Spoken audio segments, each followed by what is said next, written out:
nom du Père et du Fils et du Saint-Esprit. Amen. Le Seigneur soit avec vous. Frères et sœurs, nous entamons la première semaine du temps de l'Avent et je vous souhaite un bon temps de l'Avent. Saint-Esprit, donne-nous l'intelligence,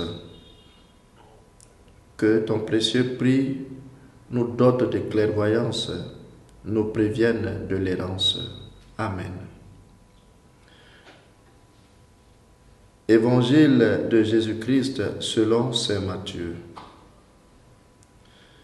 En ce temps-là, comme Jésus était entré à Capharnaüm, un centurion s'approcha de lui et le supplia.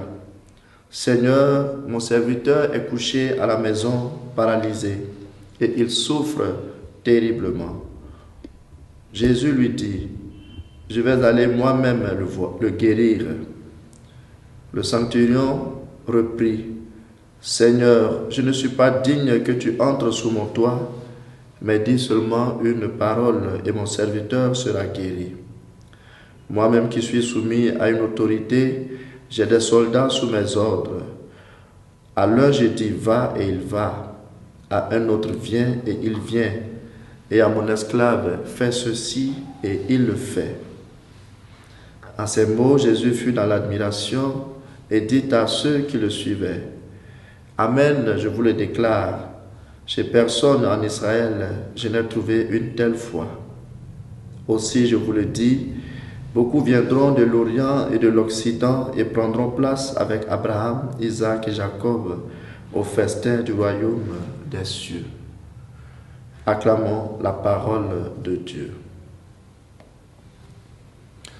Frères et sœurs en Christ, nous sommes entrés dans le temps de l'Avent, ce temps où nous nous disposons à accueillir dans nos vies et chez nous l'Emmanuel à la fête de Noël. Et voilà, dans l'évangile de ce matin, ce centurion vient nous apprendre une leçon d'humilité par ces mots que nous récitons désormais avant d'aller à la table sainte.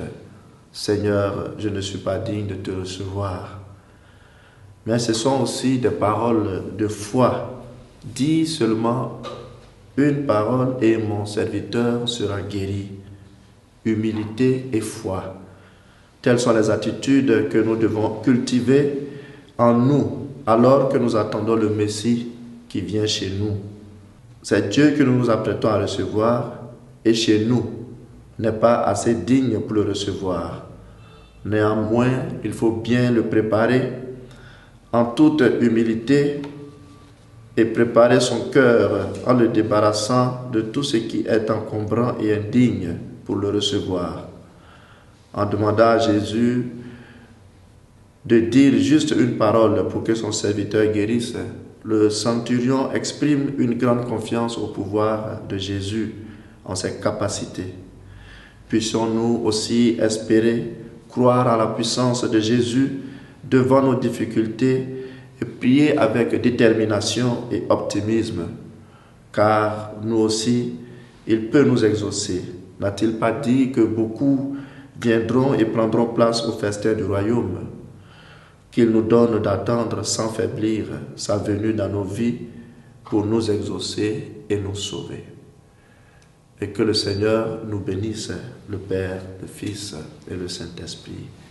Amen.